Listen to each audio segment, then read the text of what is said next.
C'est pour ça que quand j'entends que maintenant on doit mettre les moyens, c'est pas maintenant qu'il fallait mettre les moyens, c'était comme a pu le dire Teddy Riner il y a 7 ans.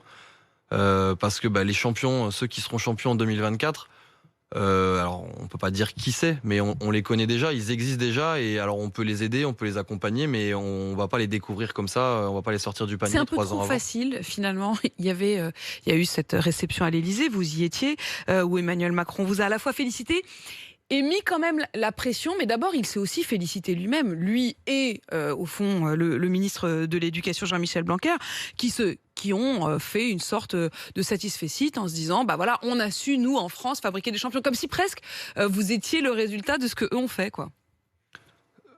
On est les héritiers de toutes les politiques qui ont été menées depuis des années. Quand j'ai commencé le sport de haut niveau, je ne sais pas qui était à l'époque ministre de l'Éducation nationale ou ministre des Sports.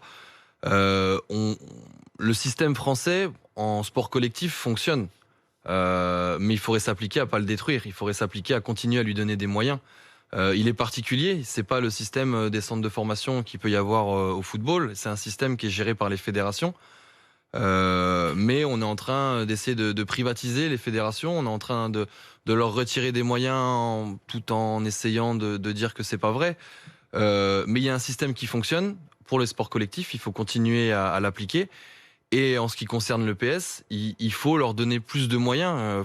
Quand on voit le taux d'infrastructure en Seine-Saint-Denis, quand on sait qu'à peine 30% des élèves savent nager au collège en Seine-Saint-Denis, ce qui est 2 fois moins que la moyenne nationale, on se dit qu'on ne peut pas se féliciter de tels chiffres. On ne peut pas se féliciter de tels chiffres. Lors de cette réunion, de cette réception à l'Élysée, Emmanuel Macron, il vous a quand même un peu engueulé. Il a dit le bilan n'est pas tout à fait ce que nous attendions. Et puis il vous a mis la pression pour la suite. Il a dit il faudra faire beaucoup, beaucoup plus. Il parle de 90 médailles. Vous l'avez pris comment? Déjà, je ne sais pas si c'était le moment entre guillemets, nous tenser, puisque il y avait que des médaillés devant lui, donc il n'y avait que des gens qui avaient gagné.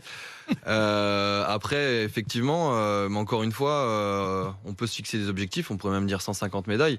La réalité derrière, c'est que ça se fait pas d'un claquement de doigts, ça demande des efforts, ça demande des efforts de la part des athlètes, ça demande des efforts de la part de la détection, ça demande, et qui dit effort dit aussi moyen. Quand on voit que Gabriel Tual dit qu'il est capable de faire du sport de haut niveau et d'accéder en finale olympique du 800 mètres parce qu'il habite chez ses parents qui lui permettent de le nourrir et de le loger. Comment c'est possible? C'est aussi ça le problème. C'est quand même l'inégalité sociale face au sport. Est-ce qu'il faudrait baisser le prix des licences? Le prix des licences, effectivement, mais alors là, on parle plus de sport de haut niveau, mais effectivement, C'est quand même la première marche, hein. Ah oui, non, mais clairement, les associations sportives, les clubs sont la première marche et sont la première étape de la détection. Oui, effectivement, ça coûte cher. Ça coûte cher quand on inscrit ses enfants, quand on a 2 enfants, 3 enfants, et qu'il faut sortir en tout et pour tout 1000 euros pour les inscrire.